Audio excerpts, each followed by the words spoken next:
concernant les patients français pour la leucémie lymphoïde chronique, ont été montrées donc plusieurs études dans les patients avec une leucémie lymphoïde chronique.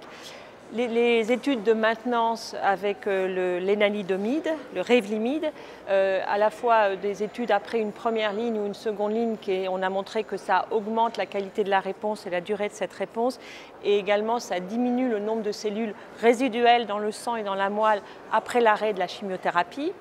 Et puis il y a beaucoup d'essais avec des nouvelles drogues qui ne sont pas la chimiothérapie, chemo-free,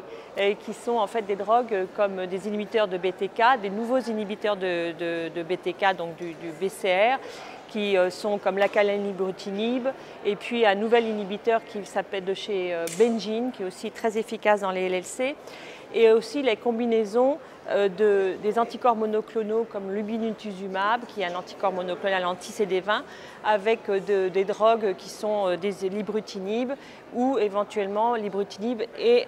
une nouvelle drogue qui s'appelle le venetoclax. Donc il y a plein de nouvelles combinaisons possibles qui sont en cours